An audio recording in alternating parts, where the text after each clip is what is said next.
My name is Ken Klein. I'm an architect and principal with Quinn Evans Architects, who along with Albert Kahn Associates were responsible for the renovation and restoration of Hill Auditorium in 2004. We're standing here in the middle of North University Street looking at the front entrance of Hill. Hill is in the National Historic District that is part of the university's central campus that bounds the Diag. Hill is known for its renowned acoustics and world-famous performers that have been coming here for 93 years. We're on the South Plaza of Hill Auditorium. The noted Detroit architect Albert Kahn designed Hill Auditorium in a classical revival style with a distinctive arts and crafts influence.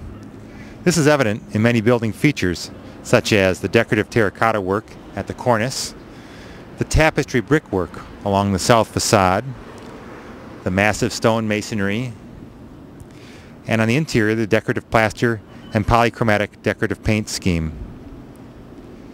The interior design of the auditorium appears to be loosely modeled on the Auditorium Theater in Chicago, designed by Adler and Sullivan, constructed in the 1890s. Albert Kahn traveled to Chicago while he was designing Hill Auditorium, and it's difficult to imagine that he would have missed the opportunity to study this significant building. Outside, the expansive geometric brick and concrete plaza has been completely rebuilt and restored to its original design. The paving is all new, but the pattern has been painstakingly recreated. The massive sandstone walls along either side have been retained and reused. Here we are inside the grand lobby of Hill Auditorium on the main floor. At the end of the room you'll see the grand stairs, which are still the best way to access the mezzanine and balcony, although new elevators have been added, allowing more accessibility to all floors of the building. Also inside, you'll find wonderfully restored lobbies on the upper level and a new lobby at the lower level, designed to showcase the university's Stearns Rare Musical Instrument collection. The new lower level also includes a concessions area as well as spacious restrooms. Hill is the home of the Fries Memorial Organ, which features 7,599 pipes, many over 25 feet in length. The pipes you see before you are actually decorative, non-speaking pipes. The other pipes lie just behind these in the organ chamber. The organ was moved into Hill in 1913 from University Hall, which was the home of the original May Festival. That hall has since been demolished. The organ was originally built for the 1893 World's Columbian Exposition in Chicago. It added to the carnival atmosphere along the Midway before being purchased by the University of Michigan and moved to Ann Arbor. Here we are on stage at Hill Auditorium, looking out over the ceiling and the beautiful audience chamber.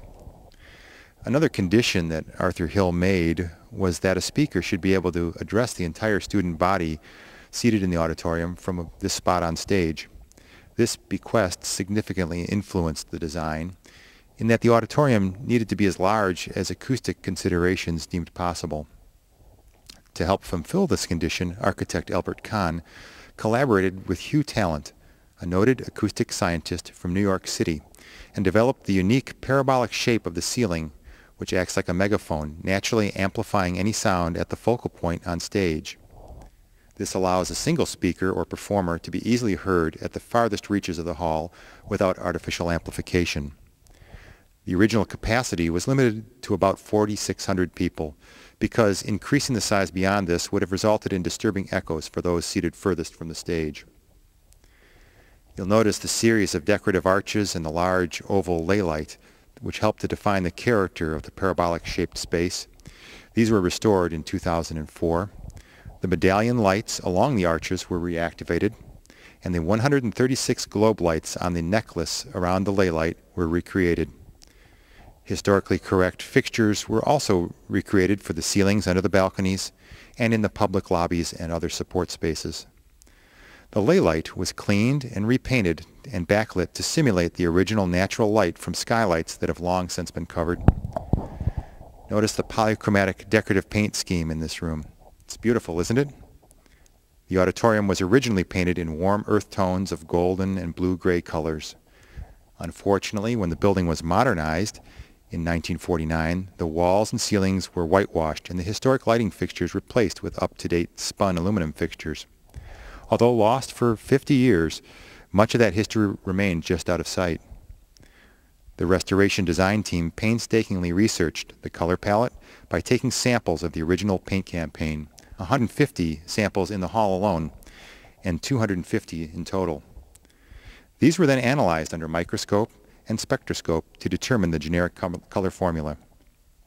That work guided the selection of the final paint colors as you see here today. I think Albert Kahn would be proud. Behind the trees you see Burton Tower.